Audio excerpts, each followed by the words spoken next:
Ciao a tutti, io sono Mirko e oggi vediamo un po' di cose che mi sono arrivate da MyFrame. Principalmente stavo aspettando due frame, ma all'interno della scatola ci sono anche altre cosette molto interessanti. Vi ricordo che in descrizione vi lascio tutti i link a quello che vedremo oggi.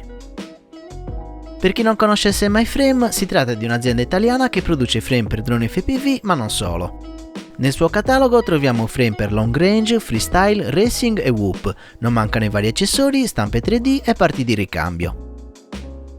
Oggi vedremo il Neutron e il Neutron 3, dei piccoli frame da racing dalle specifiche molto interessanti. Nella pagina del prodotto non mancano le specifiche tecniche, che comunque andremo a verificare nel corso del video, e una breve descrizione del prodotto. In particolare mi è piaciuto avere subito a disposizione il manuale, magari per assemblare un frame così piccolo non c'è bisogno, ma per frame più grandi torna utile e pratico averlo subito sul sito. Per quanto riguarda le spedizioni, vi ricordo che MyFrame spedisce in tutta Europa e nel resto del mondo. Ok, andiamo subito ad aprire la scatola e vediamo cosa troviamo al suo interno.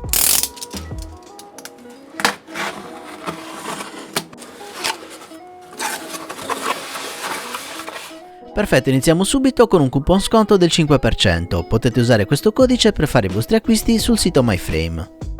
Vediamo subito il contenuto della scatola. Tutte le componenti sono ben sistemate all'interno dei propri sacchetti, mentre le parti in carbonio sono all'interno di questi sacchetti sottovuoto. Per iniziare abbiamo questa antenna patch creata proprio da MyFrame. Dimensioni e peso sono molto contenuti ed il connettore per l'antenna è di tipo SMA. Avremo modo di vederla in maniera più approfondita nella recensione dedicata. In questo sacchetto abbiamo le parti in TPU per il MyFrame Bullet, ottimo frame da freestyle da 5 pollici. Per chi si fosse perso la mia recensione vi lascio il link in descrizione, mi raccomando andate a vederla perché questo frame merita molto. Le stampe che mi sono arrivate sono i parabraccetti e il supporto per antenna 900 MHz e antenna VTX.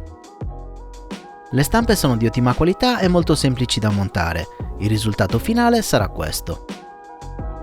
In questo sacchetto abbiamo i supporti generici per Action Cam, possiamo usarlo sia sul Bullet che sugli altri modelli MyFrame.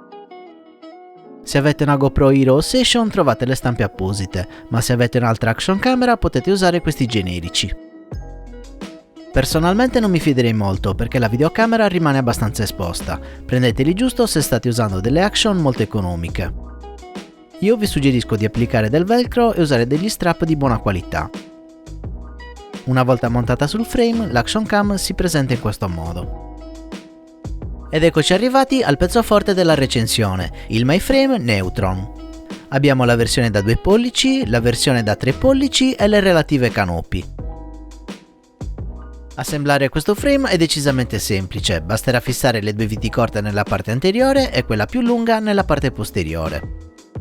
Le canopi sono presenti in una vasta gamma di colori, io ho scelto blu e rossa per il 3 pollici e gialla per il 2.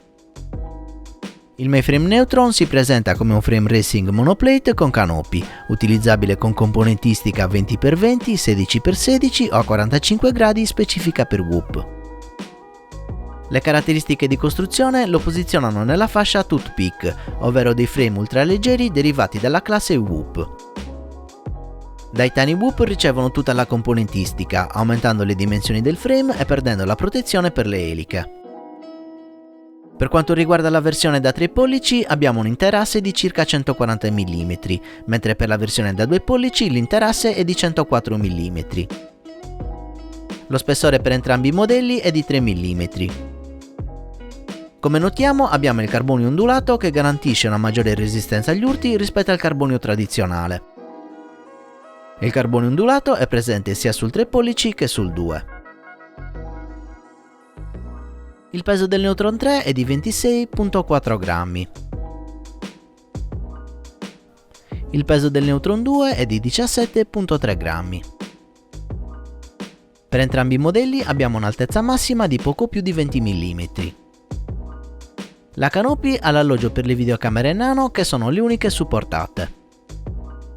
Per quanto riguarda la build vi suggerisco di prendere uno stack 16x16 che risulta molto semplice da assemblare visti gli spazi contenuti del Neutron. Solitamente gli ESC 16x16 non permettono l'uso di motori troppo spinti, ma vi ricordo che il focus di un toothpick non è avere le prestazioni estreme ma essere sicuro. Questo significa creare il minimo danno se dovesse venire a contatto con cose o persone, situazione comunque da evitare sempre e in ogni caso. Se volete creare un micro dalle alte prestazioni vi suggerisco il Mayframe Beat, più adatto per dimensioni ad ospitare componentistica ad alte prestazioni. Questa era la mia recensione del Mayframe Neutron. Se vi è piaciuto il video lasciatemi un mi piace, iscrivetevi al canale e attivate la campanella per non perdere i prossimi video. Se volete supportarmi vi ricordo di acquistare questo o altri prodotti attraverso i miei link, trovate l'elenco in descrizione. Potete supportarmi anche su Patreon cliccando il link a fine video.